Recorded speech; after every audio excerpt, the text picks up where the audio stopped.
Hello, everyone, and welcome to the Fisherman's Post Saltwater Podcast Series. This episode is titled Fishing the Rockfish Capital of the World. I'm going to be talking with Captain John Mauser of Tailing Tide Guide Service. He operates out of the Crystal Coast. And we're going to be covering such topics as river impacts, such as water flow and dams, finding fish, fishing tactics, rules and regs, and then we're going to finish up with safety. My name is Gary Hurley of Fisherman's Post. Fisherman's Post has been serving the saltwater fishing community of North Carolina since 2003. We've been bringing you fishing reports, fishing tournaments, fishing schools, and here in this latest and greatest, our Saltwater Podcast Series, where we reach out to captain and guide friends from up and down the North Carolina coast and ask them to share with us their thoughts, their insights on how to catch more fish more often. And in this endeavor, I am joined once again by podcast co-host David Harden of Harden Creative Media. Hello, Gary. Hey, David, welcome back. What is happening? Not much, man. I'm excited about this. It's been a few years, but man, I'm a fan of this fishery. I need to find a reason to go back, but man, I'm looking forward to talking to this. Glad we connected with John Mauser, and I think this is going to be a good podcast. No, it's going to be great. Striped bass. You know, striped bass are the state fish of 3 states. Oh, I did not see this. David, look at you. I could go to Wikipedia. Well, all right, which states? Okay, you want to guess? There's 3. I'm going to sound stupid if I guess. Oh, okay. I don't want to guess. Okay, all right. So South Carolina, I wouldn't have guessed that. Rhode Island, I probably wouldn't have guessed that. and your home state of Maryland. I should have known that. And it's a saltwater fish for like 3 other states, but I don't know which ones they are. So there's like a state fish, and then there's like a state's. Oh, I got what you're saying. I was going to say, wait a second. That's going to be a saltwater fish for Maryland. What are we talking about? I get the distinction now. Well, all right. Yeah, man. So, rockfish are big business, a big fishery, but we have the rockfish capital of the world. How about that? That sounds good. You know what else is big business is our sponsors. Starting with Port City Signs and Graphics. All right, Sabrina Davis and crew. Man, they have an order in right now, man. I needed a couple of new banners. And then I think I'm going to do some feather flags, but I think I might mention that every time. What, the feather flags? And I know, but we use a lot of banners. Cool. Okay, so let me show you a couple signs.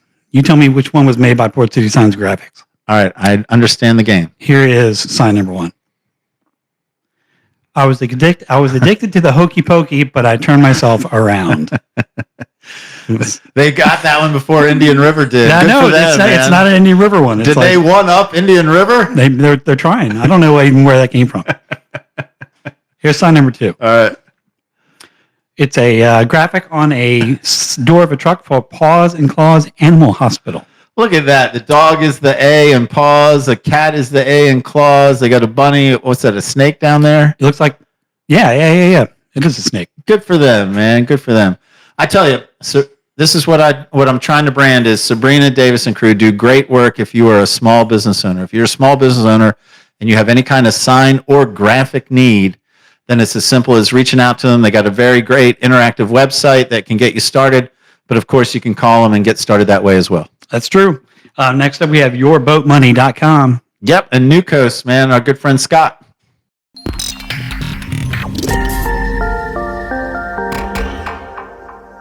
Yeah, man, that was our guest from the Winter Podcast. And I actually, Dave, you don't know this, I just spent about an hour with him just last night talking to the Topsail Fishing Group. I guess it's a Facebook group.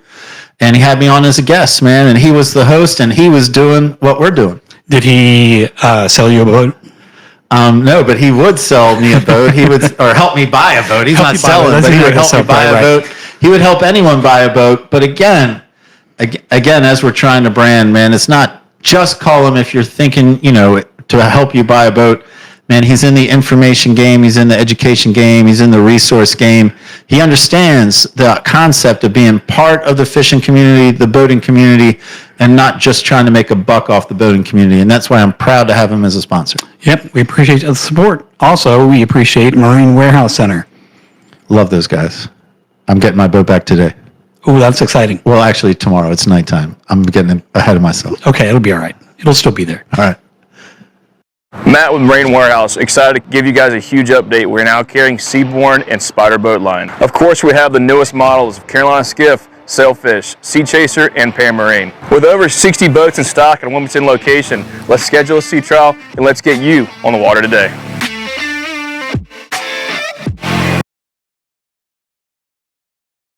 Sales, service, and parts, and great people standing behind the products and services. That's not scripted. That's me talking. Yes, sir. And again, they take care of the Fisherman's Post boat, and the Fisherman's Post boat is now officially ready for another season, and I can't wait to pick it up from those guys. They keep me on the water. They're a great resource as well. Sounds good. But oh, right. Sometimes relationships come at a cost, and this relationship comes at the cost of Terrell calling, texting, wanting to tell me a joke. I mean, I rue the day, but here you go. Okay. I'll let you be the judge. Maybe I have nothing to complain about. Maybe I'm fortunate to have Terrell in my life. I'm going in with an open mind. All right, good, because this is what he told me. Okay. And it's his opinion. This is Terrell's opinion of all the inventions of the last 100 years. The dry erase board has to be the most remarkable. So good. That was a good one. You have to think about it a little bit. It's good. Well, you can tell by my laugh. If we're anything, it's intellectual. if this podcast is anything, it's highbrow intellectuality. Sophisticated. And if you don't think so, then look up intellectuality and see if it's even a word. It could be. It could be. It most likely is. You're an English teacher. You know words and stuff. You know all your letters. I do. But yeah, man, that's them. They're great. If you would like to sponsor the podcast, just contact the Fisherman's Post office and we will hook you up. Yeah, and hey, let's give a pitch for the premium content membership for those of you that are a fan of the podcast and want to support the podcast or just get more, then become a member. You get access to our podcast 1 week before the public release. Plus, with every guest, we have a 15 to 20-minute conversation after the public release called our bonus content feature, and you get exclusive access to that, never made public. In addition, there's more. You get weekly fishing reports delivered in audio and video format from up and down the entire North Carolina coast. And now that we're in April, we're back to our weekly schedule. We're no longer bi-weekly, so we're weekly from April through October. Sounds good. It is a good deal, man. It is a good deal. But I'm going to introduce our captain. I'm excited to talk to John because I think he's excited to talk about this fishery. I can just tell from our text messages, man, that this guy's into it. And if he's into it, then I'm into it for sure. Let's go. But you still have the responsibility of David's best takeaway. Yes. David's best takeaway. My pen is in my hand. All right. And by best takeaway, I mean 2 or 3. That's typically how it goes. All right. But let me turn now to Captain John Mauser, Tailing Tide Guide Service. He operates out of the Crystal Coast, all the way from Swansboro up to Cape Lookout, I think is what we said. And I am excited about fishing the rockfish capital of the world. I've already wanted to go back, and I know this conversation is just going to get me even more excited to return. But with all that being said, John, no podcast guest gets on the podcast without answering 2 questions. You tell me you're ready, I give you question number 1. All right, let's go. Question number 1, predictably, is, all right, John, why should we listen to anything you have to say about a striper? Okay. Well, I guess most people think of me as a saltwater fishing guide because I'm here at the beach, but I grew up in northeastern North Carolina, and probably around the time I was 10 or 12 years old, started catching my first striped bass with my dad on the Chowan River in the Albemarle Sound. We would troll the river bridge and the Albemarle Sound Bridge. In my teenage years, the mid to late 90s and early 2000s, when the striper population was really booming on the East Coast, I started fishing them in the lower Chesapeake Bay with my uncles. It's unbelievable fisheries you could ever see, and I wish it was still that way.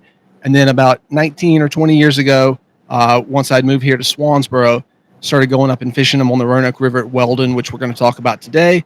And I've been up there fishing for them for close to 20 years each spring and guiding for them for about 10 or 12 years up there. And that works, David. I think that was a good answer. That might be one of the better answers we've had. And we noticed you're wearing both headphones and talking into a mic. So who would I be if I didn't let you on the podcast if you had all that prep work going? But there's still question number 2. You told me you're ready. I got question number 2. And I'm thinking this is a softball pitch. I don't know your age, but I'm thinking this is a softball pitch. So Okay. your question is not about rockfish. Your question is about rock lobster. So why don't you tell me what's the band that made the song Rock Lobster popular? B-52s. Yeah, that was too easy. That's why I have a follow-up. You do it. Okay. This is a two-part. Because if you didn't get that, then the podcast might have been over. But here's a harder one. Which of the following isn't mentioned in the lyrics of Rock Lobster? You got me? Dogfish, piranha, seahorse, narwhal. Norwal. Nope. Seahorse. No? Oh, man. Narwhal's in there? Yep. Wow. Go ahead, look it up. Google it. I'll check that That's out what on I did. Wikipedia. I would have gotten that wrong, but I Googled it. But that's my job, right? Right. All right, enough setup, enough banter. John, let's get into it.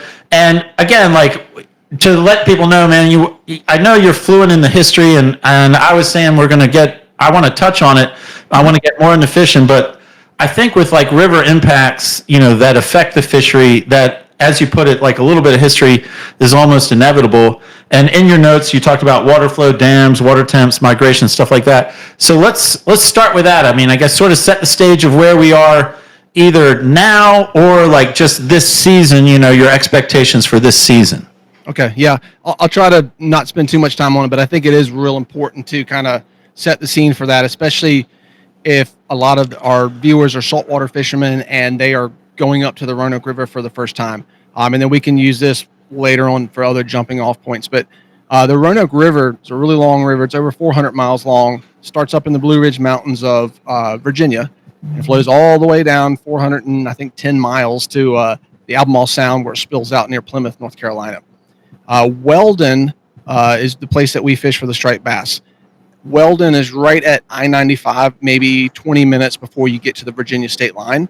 And above Weldon and above Roanoke Rapids, there are 5 different dams that control the flow that go down the river. The 3 main ones that people think about are Carr Lake, Lake Gaston, and then that spills into Roanoke Rapids Lake.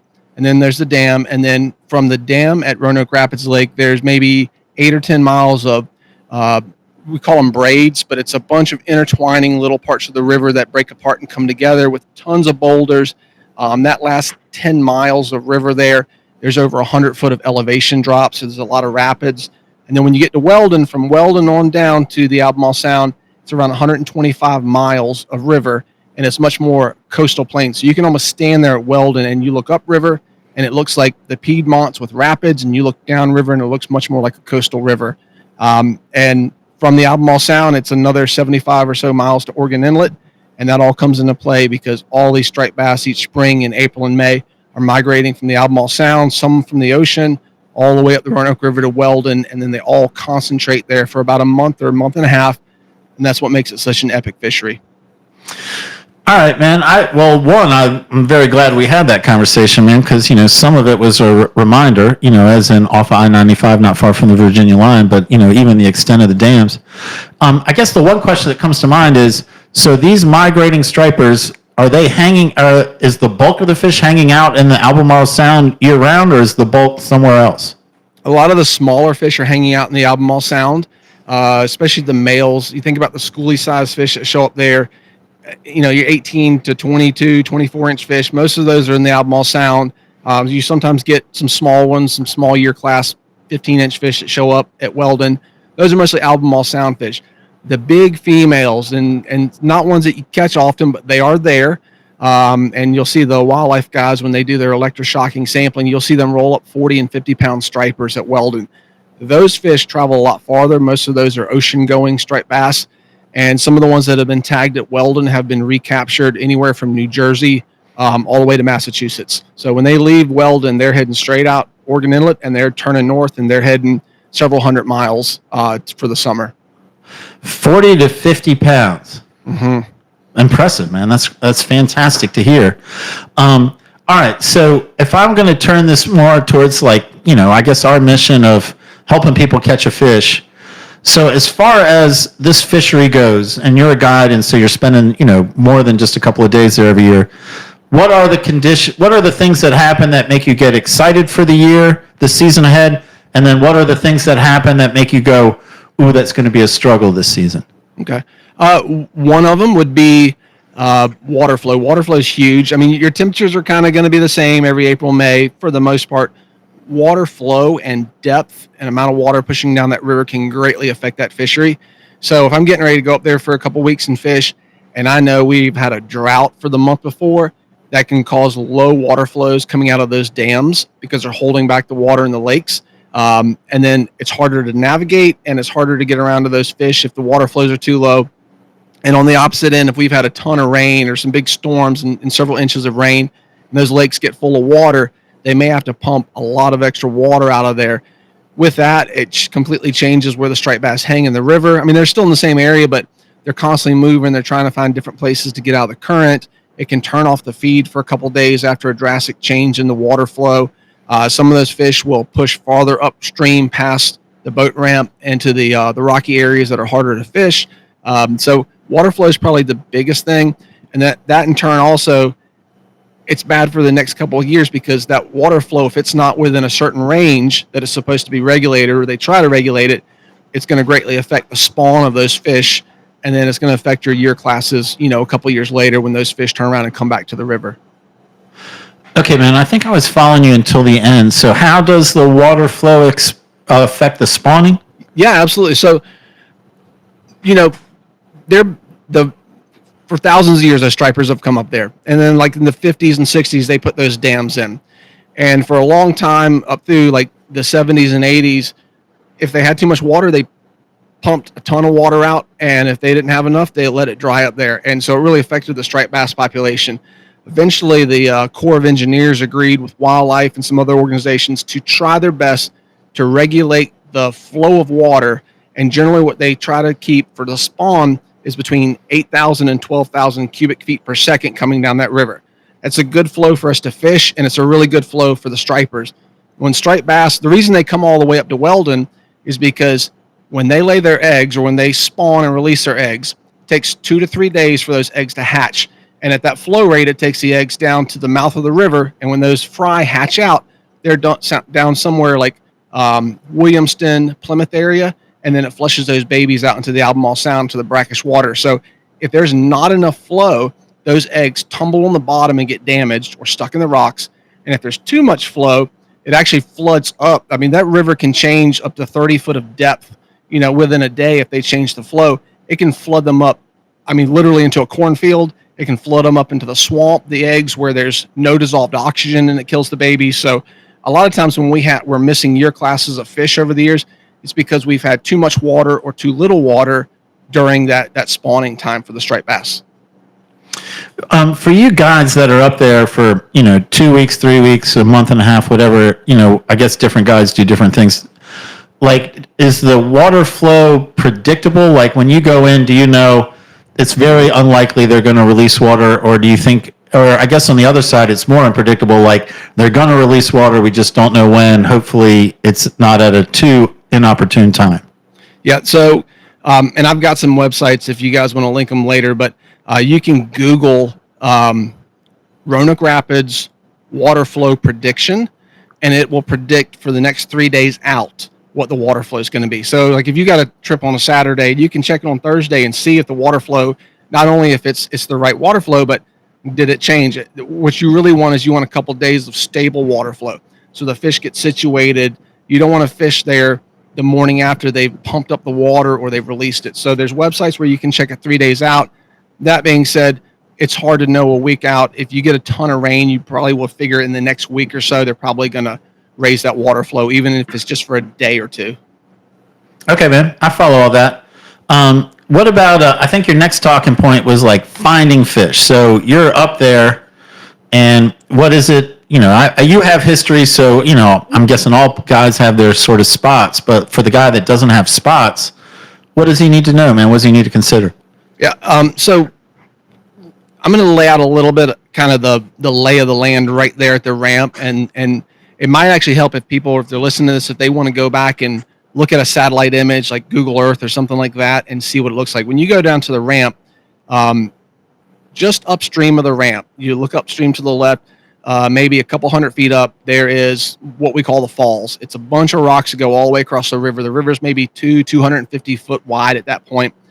And I'm going to highly recommend, unless you go with somebody who's very experienced, you stay downstream of the ramp, because upstream of the ramp, there's a ton of rocks. Fish can get up in there and it can be really good. And sometimes there's big fish there, but you're really risking your gel coat, your fiberglass, your lower unit, even your life going up there if you don't know where to safely operate up there. So from the ramp downstream, generally those fish are going to be in the first 10 miles downstream from the ramp. Often those fish are literally within a couple 100 yards of the ramp, because most of them push up to those falls and they hang out. Sometimes they're, the core of the fish. Most of these fish are a mile downstream, 2 miles downstream. It's not that hard to find them, honestly. You put in your fish finder's a huge queue in for you. So you've got that on every bend and every straightaway. You stop, you zigzag up and down the river. You're looking at that sonar. You're looking for schools of fish. When you find them, you fish them. If those fish aren't biting, you can move further downstream. You come around the corner and you see 50 boats floating in a 100-yard section. They're probably sitting over the school. A lot of it is just going downstream from the ramp, whether you're drifting or putting down, taking your time, watching your fish finder, checking both sides of the river, checking every little gut or ditch or creek that flows into there, anything that changes, getting behind rocks and things like that where there's seams and changes in current. And those fish, once you find them, they may be in the motion of moving upstream, and you may lose them and have to stick with them. They may hang out in a place for an hour before they move. So a lot of it's just working downstream, then running back upstream and working downstream. A lot of times those fish, they will drop downriver in the evenings after dark, and then they will spend the day coming upriver. So if you go out in the morning, you may have to go 3, 4, 6, 7 miles downstream to find them. By that evening, those fish might be sitting right in front of the boat ramp. All right, you have just generated, I don't know how many questions, but I'm into this. So right after I said it, I'm sure you have your spots, I thought to myself, man, you're assuming, you're trying to apply coastal fishing mentality to river fishing. So I guess the first question is, are there spots that you historically expect them? You said bends, but and I guess it changes depending on water flow. Like this rock is more of a factor at a certain water flow than at a different water flow? Yeah, absolutely. And that's the same for boating. We'll talk about that later. Some days the rock is 6 foot above the water. Some days it's 6 foot below the water. Some days it's 6 inches below the water. And that affects the way the flow goes around it. You may have some new fallen trees that are causing a break in the current, and stripers are using that. A lot of times early morning and late in the day, the fish are in the middle of the river channel. In the heat of the day, they may get up along the banks to get a little bit of shade out of the sun. But there's certain places, if you go down there, sometimes the fish are stacked just literally within a few 100 feet of the falls or the rapids there, because there's so much water turned over and so much turbulence there, and the bait gets turned up. Sometimes the biggest fish hang out there, especially first thing in the morning or last thing in the evening at sunset. A lot of times the fish are sitting in there. And as you go down, there's a small river about about a mile down on the left side called Little River. Sometimes they're sitting in the mouth of that river. Just past that on the right side of the bank, going downstream, there's a big rock called the Big Rock, and it's a big old boulder there. And right behind it, there's a lot of a break of current there. Sometimes they sit in there. Sometimes there's no rhyme or reason to it. But if you fish it a few times, you'll start to notice there's kind of a little bit of pattern to it. But yeah, if the flow changes, it absolutely can change where those fish will sit in it. And if the flow gets high enough, a lot of those fish will actually push past the falls and go up above the ramp. But most of the time on normal flow, they're sitting downstream. But they're constantly moving back and forth. They may sit stationary somewhere for 30 minutes or half hour, and then they may push right on upstream, and you got to find them again. Okay, you said that electronics are key, and so for someone with the basic set of electronics, I'm guessing that the answer varies, but I'll ask it.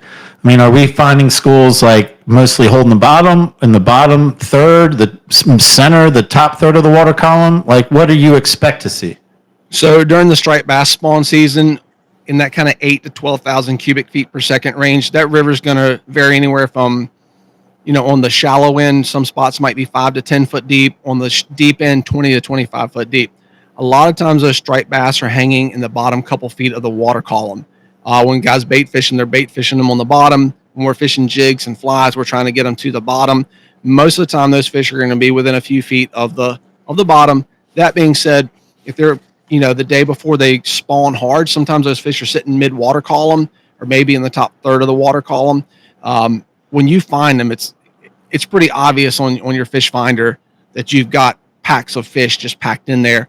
And then you can tell from that, where they're sitting. But generally when we fish artificials, we're getting the artificial to the bottom and working them all the way to the top to cover that entire water column. And I'm not saying that if you didn't have a fish finder or sonar that you couldn't go successfully fish there. You can still go to the Roanoke River and just hit spots that look good, spots where there's seams in the current and breaks in the current, and try the shorelines and things like that. But it is great to be able to have at least a traditional sonar to kind of start to see where there's structure under you and where there's schools of fish. And if you've got a side scan, that's even more helpful if the fish are sitting up tight to a bank. If you're drifting, 10, 20 feet off the bank, and traditional sonar may make you think the fish are right below the boat, but they may be 2 feet off the bank sitting under some undercut of the shoreline there. So it definitely helps to have it. Figure most of the time they're going to be low in the water column. Does a side scan give you a definitive advantage? At times. Generally I'm running like a traditional sonar or like a clear view, maybe both of those split screen. If I'm finding fish along the bank, I will often switch to a side scan or split a side scan with a traditional, just so I can see if those fish are hanging tight to the bank. That's about the only time it's really important. For the most part, 90% of the time, just a traditional down scan works just fine for you. Okay, and I think this is I have more questions, but I think this is the last question I'm going to ask.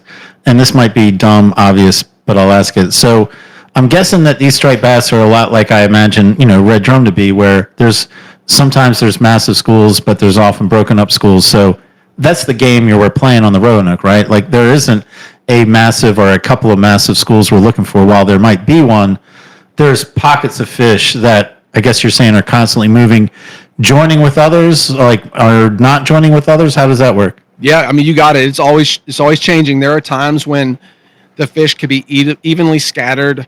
That morning they could be evenly scattered over a 5 or 10 mile area, and there's little pockets of them here, like you said. A dozen here, 3 dozen here, and then by the afternoon, all those fish, that 10-mile stretch of fish, could pack into a mile of river and be 10 times the concentration. And it's just, you're, even if they're not biting, you're feeling your lure bounce off their backs because they're so thick in there.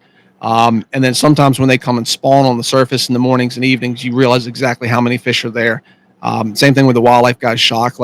It's unbelievable the amount of fish when they get in those pockets. They may roll up 40, 50, 100 fish at one time with just one shock. All right, and I lied already. I'm going to ask another question because I'm using this red drum analogy. So when you're in a pocket of fish, whether small, mid, or large group, are they all roughly the same size? It can vary, just like with redfish or with red drum. Sometimes you are in, you're catching all 20-inch fish, and then sometimes you're catching, several 16-inch fish, and all of a sudden you hook into a 30-inch fish in the same pocket. So they do kind of mix a little bit, just like an underslot and overslot drum, maybe in the same school. But I would say at least half the time you're kind of consistent on that size range of those fish. Sometimes the bigger fish are sitting in more current, the smaller fish are sitting in less current. So sometimes they situate depending on size on the river flow. Okay, man, let's transition to fishing tactics. And so how I'm going to set this up is I want to recognize for all our viewers and listeners that you have everything in your arsenal, bait, artificial, or fly. But I think for the purposes of this podcast, I want to make sure we first give ample time to bait and artificial. And then if we have time, fly. If we don't, then maybe fly will be our bonus content feature. Absolutely. So if we're starting with bait versus artificial, I'll let you decide which one we start with, and then lay it out for us, man. How do we find success? Yeah, I'll start with bait, and then we'll go to artificial. I've got some stuff behind me I'll show you, but let me turn around and grab a few things. Sure. Yeah, and I know you're going to do it, but you're going to advise us on the bait you can use and the bait you can't use. Yeah, absolutely. So in general, live bait is going to be the most productive thing on the Roanoke River. It got the name Rockfish Capital of the World, and rockfish and striped bass the same thing. They like getting in the rocks. So from here to Maryland, they call them rockfish. The reason it was called the Rockfish Capital of the World is because people were going home going, I caught 100 of them in 6 hours. Our boat caught 200 striped bass. Nowadays, it's not quite as good. We don't have the same populations that we had in the 90s and early 2000s. But if you are going to have a 100 fish day, it's most likely going to come on bait.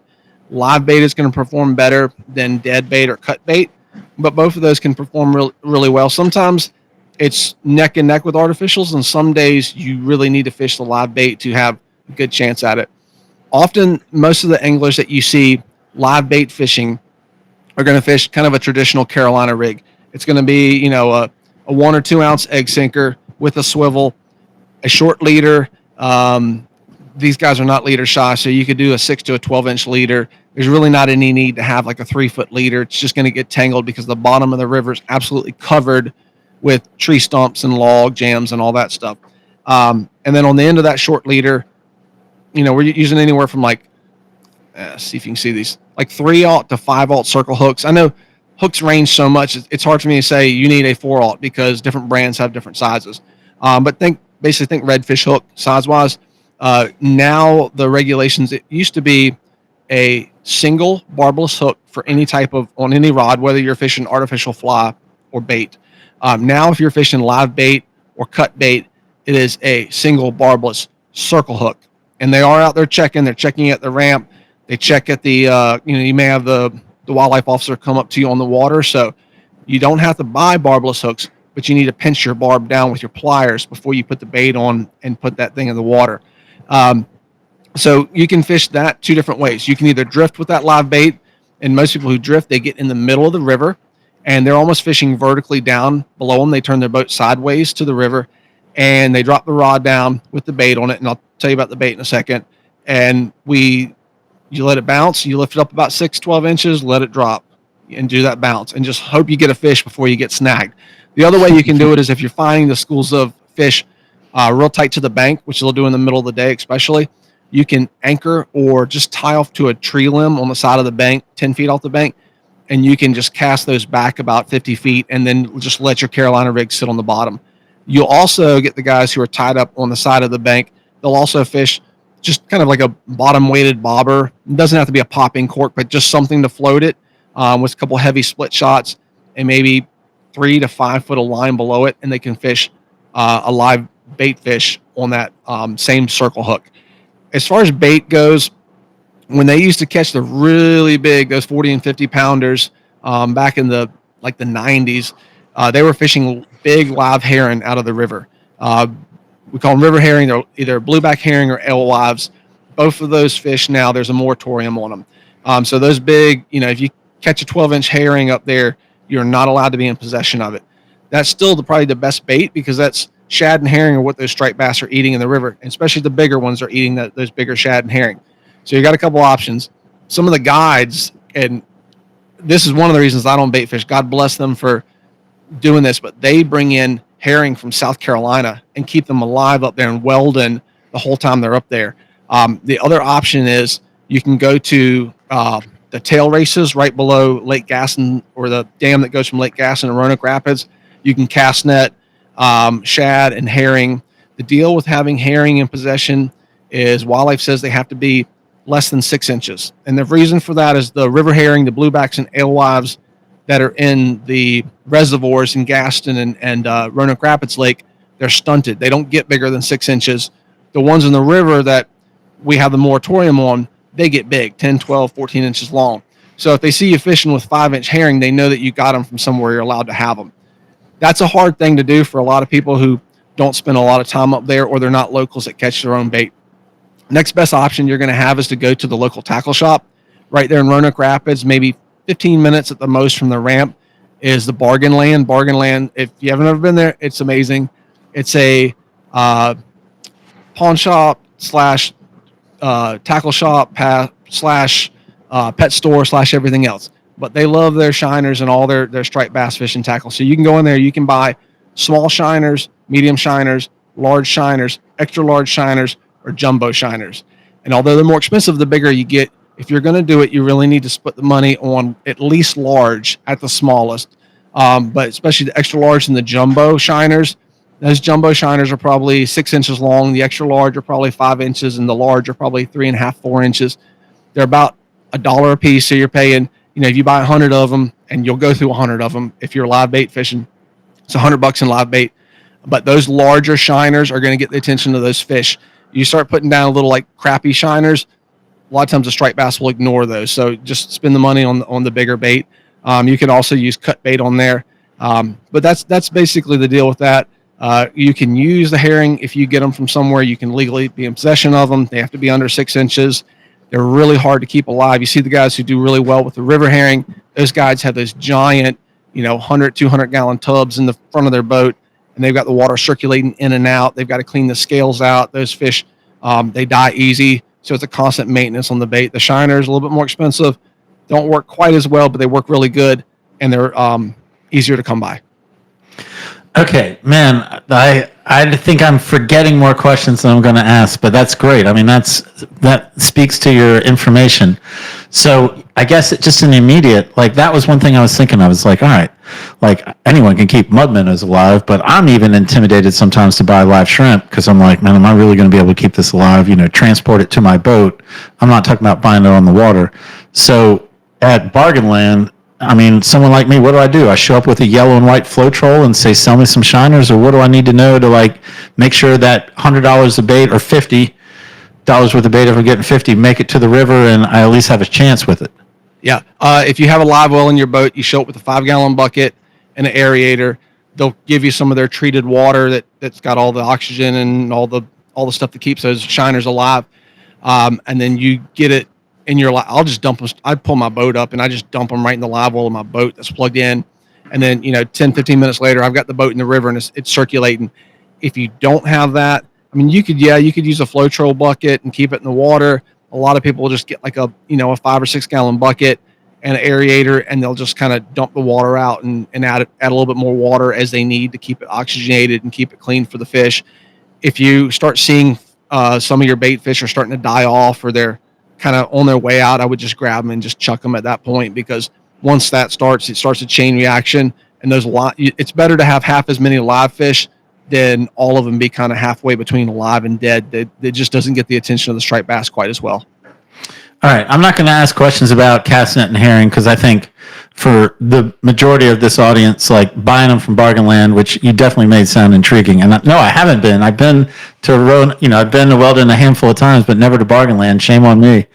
Bargain Land has a porcupine there, and if you ask nicely, they'll let them come out and you can pet it. Even better.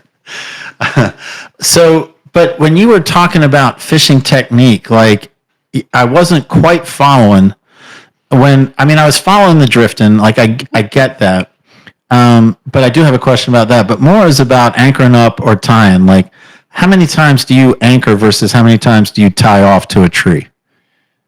So if there's a tree to tie to and I was trying to fish stationary along the bank, I would tie that tree limb. And quite honestly, every 200 feet down that bank from Mauser River, there's a tree down that you can tie to.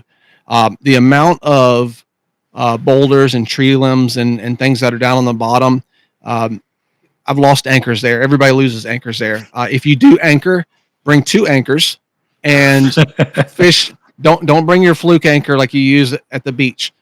Bring one of those 10 or 15 pound mushroom anchors, or like it looks like a mushroom, but it's got the 3 prongs that come out like a triangle. I use those. They're cheap, and if you lose it, it's not a big deal. Those come out a lot easier.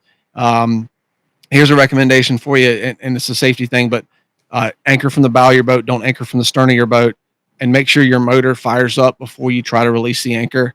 I've seen some bad stuff happen with anchors and current in the Roanoke River with people losing boats. So I would choose to tie to a limb if I could. I personally use a trolling motor with spot lock, and that's more on the artificial stuff. But I like to, if I'm going to stay in a place for 10, 20 minutes and fish, I'll just spot lock a trolling motor, because then I don't have to worry about tying anything up or losing an anchor. But if I'm going to sit somewhere and bait fish, I'm going to choose a tree limb first. And if that doesn't work, I will drop an anchor. Okay. I mean, all that makes sense to me. And then what I wasn't quite sure of is like, all right, if I'm tied to a tree or I'm anchored up and I'm putting fish on the bottom, am I casting behind the boat like down current, or am I casting up current to like let it sit on the bottom? And I'm just letting it sit. There's no movement to it. Is that correct? Yeah. When you're bait fishing and you have a 1 or 2 ounce egg sinker, or if you're fishing a float, you're casting directly off the transom of the boat. It doesn't have to be far. It could be 30, 40 feet back, 50, 60 feet back. You can kind of put some close and some farther, but you're just directly behind the boat, down current of you. There's no need to cast upstream. If you were anchored and fishing artificials, that's different. You are casting upstream, but soaking bait directly behind the boat. And if you're sitting there and you haven't hooked anything in 10 minutes, pick up and go somewhere else. Okay, then my next question would be for the bobber technique. That's not to like drift fish. That's just to like hold a bait in place behind the boat, but not on the bottom where it might get snagged. Correct. And it sometimes those fish are sitting mid water column. If you're on the side of the river there, you might be sitting in 10 foot of water. I'm generally going to choose to fish a sinker first and get bait down on the bottom, because most of the striped bass are hanging on the bottom. But if I've got some extra rods I want to put out, then I'll put out some corks and I'll float some baits 3 or 4 feet under the surface just to cover different parts of the water column.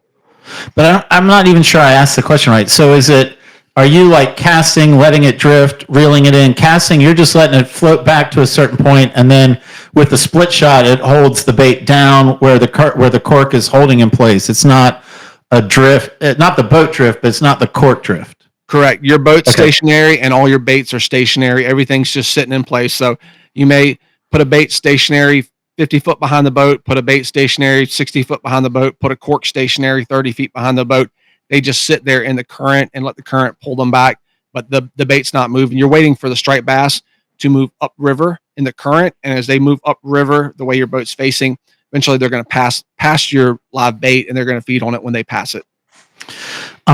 Next question. God, I mean, they just keep coming. I mean, I can think of 3. So if you're drift fishing out in the middle and you get a bite, is it like trout fishing where you hit spotlight and say, let me see if there's one, there's more, or if you've committed to the drift, you've kind of committed to the drift? You got 2 different options. You can spot lock there or even drop an anchor there. As long as the fish are there, you've got fish under your boat. But now all of a sudden you've got a lot more current going past the boat because you're stationary versus going at the same speed with the current. At that point, if you're stationary, you're almost going to cast up. If your boat's facing straight upstream at 12 o'clock, you're throwing your baits at like 10 o'clock or 2 o'clock, and then you're letting them sink down. They may be back at 5 o'clock or 7 o'clock by the time they hit the bottom, and then you're just fishing it through that swing. With the baits, it's a lot easier to drift fish if you're trying to actually stay over a school. And what you do is once you get on those fish, you fish them, and hopefully that school's 100 yards long, 200 yards long. It might be a 20-minute drift through that school. Once you stop marking them on your fish finder or they start to thin out, then you just reel your stuff up and then just put back upstream until you see the thickness of the schools. Once you get kind of right on the top end of that school, you start seeing them peter out.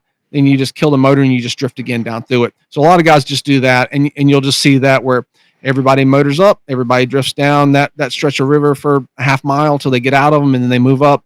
And you can almost, if there's other boats around you, you can see if the school is dropping back down river or if they're moving up river. Because sometimes every time you motor up, you go up another couple hundred yards because the school's moving up into the current. Okay. Man, we better time is flying because you're pouring out information. So let's get some artificial dialogue in here just to make sure, because I already gathered that's your preferred method.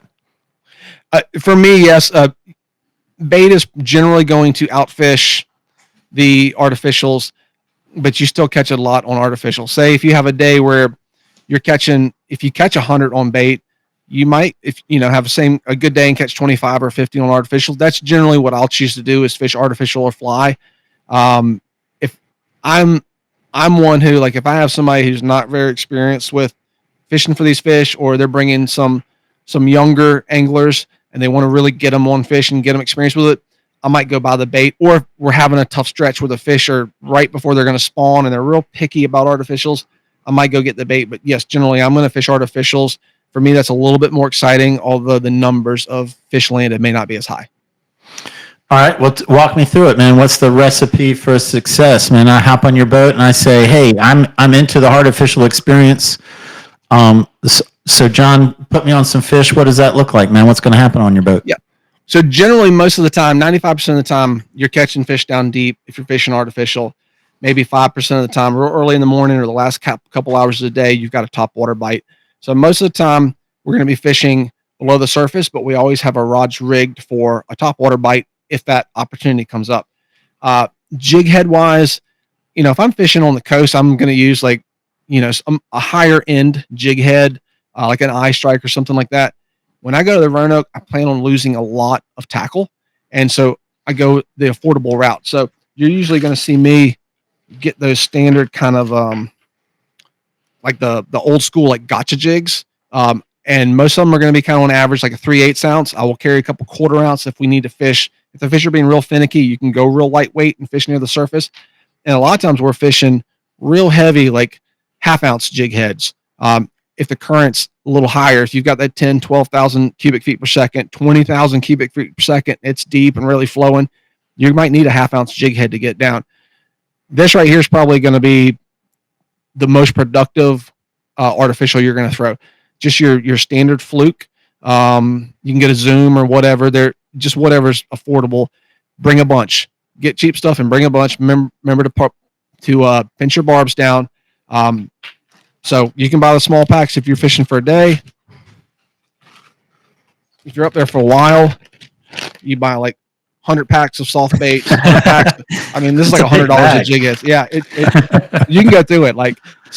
There's nothing worse than getting up there and running out of lures and the bite is good. So I go affordable on that. Like I said, generally 3/8, 1/2 ounce is good to have. Maybe some 1/4 ounce jig heads. If the fish are real finicky and they're in a spawn and you see fish elevated up towards the top of the water column, you can even go with like a weightless or very lightly weighted bass hook, like a Zoom fluke, and just twitch it under the surface. But chartreuse and white, pink and white, your normal same bright colors that you'd use down on the coast. 99% of the time, the stripers are not picky. I do carry some odd colors, some dark colors, some funky bright colors that if I'm looking at the fish on the fish finder, they're not eating, I'll start playing with size. I'll start playing with color. If you want to catch big fish, bigger 6-7 inch soft plastics, they work well. They're going to cut down on the bite from the smaller fish. Just bring everything you got. And if they're eating really good, use the stuff that none of the saltwater fish back home want to eat and use it on the striped bass. So, I mean, that's basically it as far as those types of lures. When you're fishing the jig head lures, generally we're drifting with that. If we get on a big school of fish, you can spot lock. But when you're drifting, it's just like being in a drift boat trout fishing. Say you're drifting down the middle of the river. You got one guy casting towards one bank, one guy casting towards another bank. You do that for a while. You get a little closer to the bank where you can cast to the bank, but you're kind of making not a terribly long cast because the point is to get your lure down in that 15, 20 foot of water all the way to the bottom and get those fish attention. So kind of give a medium to medium long cast, count it down 10, 15 seconds, get it to the bottom. Your retrieve's pretty aggressive with these fish because sometimes these fish are they're not thinking about feeding, they're thinking about making babies. So you're trying to get their attention. So pretty fast and pretty erratic pops.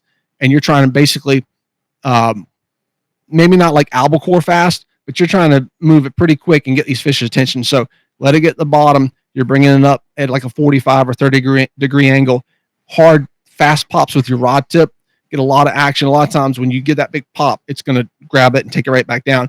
Sometimes those fish follow that bait from the bottom and it takes it all the way to the surface and you see them eat the bait a foot from the surface. But it just takes that long to get their attention and get them really fired up to crush it. So that's kind of the soft plastic deal. If the fish are picky or if they're shallow, like pre-spawn, they can go in like a funk sometimes and you're seeing them, they're not eating. You can try hard baits. So like this is just, well, let's see this one. This is like your old school, like Cordell shallow running minnow. These things are about 6 inches long. This is like a cheap one. These things are like $8. You can get them anywhere. And then like Rapala makes some of these shallow diving minnows. These work really well too. When you pull these through the water, they're extremely erratic the way they move, and sometimes it'll fire those fish up. As you'll notice with the hard baits, you're going to fish a hard bait, whether it came with 2 treble hooks or 3 treble hooks, they got to come off. It's a single hook, and then it's a barbless hook. The hard thing with these, and the same thing with the top waters, I'll show you in a second, is figuring out where your hook placement is, because all these lures are made to balance with 2 or 3 hooks. When you go to one hook, sometimes your lure rides weird, especially a top water. If it's too weighted too far back or weighted too far forward, it may not swim as well. So I'd recommend, if you've got some hard baits, whether they're top waters or shallow diving plugs, that you experiment with that hook placement before you go, so you don't get up there and get frustrated with them. I carry a pair of split ring pliers. I'm changing hooks constantly to try to get them to balance right. As far as replacement hooks, I got a couple I'm going to show you real quick. So if you guys have never taken treble hooks off of a hard plastic and replaced them, I don't even use treble hooks anymore. I've gone single hooks on everything for a couple of reasons. What you want, I'm going to see if I can get this here and hold it still. What you'll notice is that you see how big the eyes are on these hooks? The reason they do that is so that the eyes, or so that the split ring can pass through the eyes. If you use a normal J hook with a smaller eye that you would tie a line to, it's going to get tangled in that split ring, and your hook's going to sit wonky on your bait, and your bait's not going to swim right. Getting the ones that have the big eyes on them are going to allow that hook to swing freely around that split ring. So the two that I find a lot of tackle shops are order VMC, they're inline singles, or Mustad inline singles. And a lot of these are going to be like 2/0, 3/0, or 4/0. Just look at it and see what's about the same size as your whole treble hook. And that's what I use on the hard baits, on the top water, and on the subsurface ones. As far as, I got a whole desk full of lures now. As far as top waters go, I generally only fish the top waters when I'm starting to see some top water action or top water bite, or if the fish are spawning. When the fish spawn, literally, like, it's one big female. She might be 10 pounds. She might be 20. She might be 40 pounds. She comes up, and all the males, and it could be anywhere from 10 males to 100 males. I mean, it could be, 6 foot around school of fish. It could be the size of your garage. And it's called a rockfish fight because all those males are fighting to get close to that female when she releases the eggs so they can father those babies. And there's a lot of them around there, and those fish are real aggressive, and not every single fish up there is going to be able to spawn with that female. So you can throw a topwater plug around there when those fish are on the surface spawning, and they'll go chasing after it, sometimes just trying to kill it out of anger. Generally, when I'm fishing top waters, you can either fish like your traditional, like popper style poppers. They work well. I also, just because I saltwater fish mostly, I fish a lot of the walk the dog style lures. So like your Head and Zera spook, one knockers or saltwater spooks, or like Rapala skitter walks, or mirror lure like a top dog or a she dog. All those work well. You just got to figure out, are you keeping this hook? Or are you keeping this hook? Any of those work well. I'm not afraid to go really big on poppers. I keep some big, like offshore poppers, like 6-inch poppers that if the fish are sitting up in those rapids and they're spawning, especially like those big females will get up in there.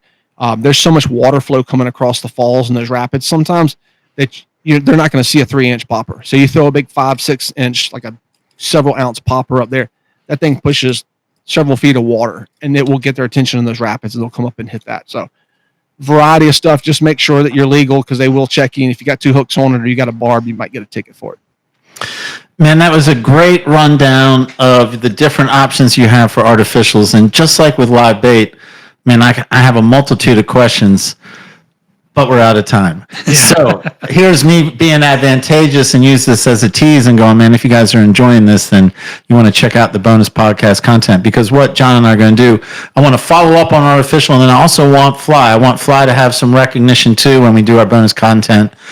But man, and you go, and I know, good for you. You want to talk about rules and regs, and good for you. You want to talk about safety, but you are suffering from your own competence because you had so much information that we're really over what we normally stop. But I would be amiss if I didn't give every guest a chance to say, John, man, wrap it up for us, man. I'm sure I probably caught you off guard by saying we're wrapping up this public podcast. But, man, I want to give you the floor one last time and say, your podcast, man. Give us your final thoughts before Dave and I close this out. Yeah, if you guys have not had the chance to fish Weldon and that amazing fishery that at one time made it called the Rockfish capital of the world, you're missing out. When I fished it 19, 20 years ago, the first time I ever did it, I said out loud to my fishing buddy, I said, I'm going to fish here every single spring for the rest of my life. This is such an amazing fishery. There's so much more to it than the fish. It's springtime. You got the honeysuckle, you got the turkeys calling, you got, birds flying across the river, ospreys feeding, and you're catching more striped bass there on a bad day than you're catching anywhere else in North Carolina on a good day. So make sure you get a chance to check that out. Don't miss out on this. It's a great spring fishery. Man, I'm pumped. I'm going to start fishing there every spring. Why did I stop? I was on a 3-year run, and then I stopped. Like a fool, I stopped. But you're rekindling, John, man. Hey, as you can tell, man, thoroughly enjoyed this conversation. I'm looking forward to continuing it. But for right now, man, thank you so much for sharing so much information, and I'm just grateful. My pleasure. I really appreciate you guys giving me the opportunity to jump up here. I followed y'all for a long time, so means a lot that you gave me a chance to come and talk to you today. Awesome. All right, David Harden. All right, Gary. If you don't have a couple of David's best takeaways, then you're fired. Okay. You're simply fired. All right, well, I don't think that's going to happen today because there's so many things. First of all, the Roanoke River is 410 miles long, which I had no idea. Me either. But for fishing, what I got from it is if you want to take a field trip up to Weldon in the spring, you want to use live bait on a Carolina rig, but you have to make sure that you take the barb off the hook on the Carolina rig.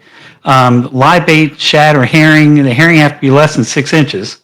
But if you can't get the shad or herring, you go to Bargain Land, which is where I really want to go. Right. Because I want to see that porcupine.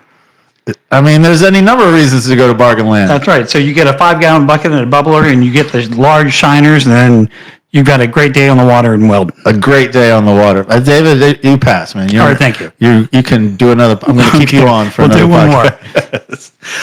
Yeah, man, that was a great show, full of info. And, man, I was sincere. Even his closing arguments, man, we're talking about honeysuckles and turkey calling. Like it is. It's the experience, and like you're off of I-95. So for coastal guys like us, it's like we're coming here to catch fish. And then once you do, you're like, yeah, I want to come back here and catch fish. It's fantastic. Awesome. Cool. Well, thanks for all our sponsors, and make sure to subscribe to that bonus content.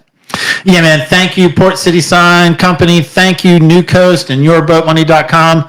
And thank you, Marine Warehouse Center. The podcast wouldn't be possible without those sponsors. Just to let you guys know that sometimes wish we would move through the opening monologue quicker. Not possible without our sponsors.